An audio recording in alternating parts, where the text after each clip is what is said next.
A reading from the Holy Gospel according to St. Mark, chapter 10, verse 46 to 52.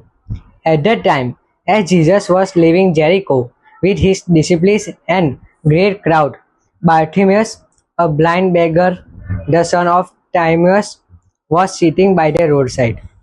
And when he heard that it was Jesus of Nazareth, he begged to cry out and say, Jesus, son of David, have mercy on me.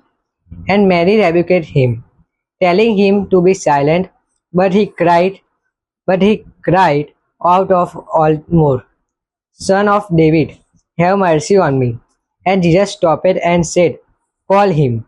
And they called the blind man, saying to him, Take heart, get up, he is calling you. And throwing off his cloak, he sprang up and came to Jesus. And Jesus said to him, What do you want me to do for you? And the blind man said to him, Rabbi, let me recover my sight. And Jesus said to him, Go your way, your faith has made you well. And immediately he recovered his sight and followed him on the way. Gospel of the Lord. Praise to you, Lord Jesus Christ.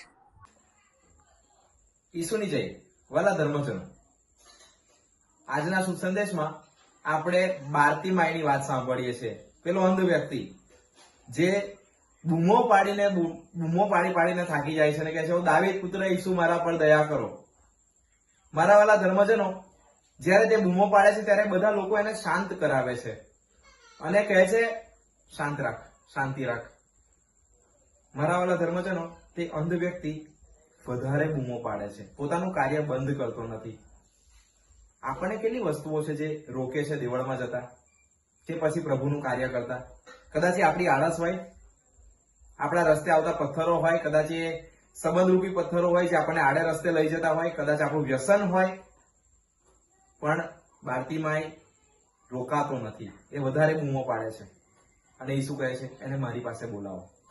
પેલા માણસો માટે નકામો માણસ હતો, કઈ કામનો નતો, પણ ઈસુ માટે તે સૌથી કિંમતી હતો. અને ઈસુએ તેને પૂછ્યું પણ ખરું, તારે શું જોઈએ છે, તું શું ઈચ્છે છે, હું શું કરું? મારા વાળા ધર્મજનો, પ્રાર્થના એ જરૂરિયાતો બતાવવાની વસ્તુ નથી, એ સમય જરૂરિયાતો બતાવવાનો નથી, એ સમય તો આપણો હૃદય ખોલવાનો છે.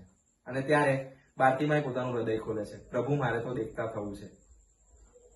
એ પોતાના આત્માની આંખોથી તો ઈસુને જોઈ ચુક્યો હતો અને ત્યારે ઈસુ કહે છે, તારી શ્રદ્ધાએ તને સાજો કર્યો છે. અને ત્યારબાદ છેલ્લું વાક્ય, તે ઈસુની પાછળ ચાલવા લાગ્યો.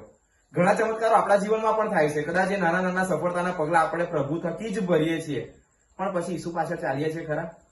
નાની મળતી સવલતો, નાના મળતા આશીર્વાદો થી આપણે વધારે ગુમાનમાં આવી જઈએ છીએ કે પછી ઈસુ પાછળ ચાલીએ છીએ? જરૂર છે આપણે બાર્તિમાઈ જેવા બનવાની. ચાલો પ્રભુને વિનંતી કરીએ. ઈસુની જય.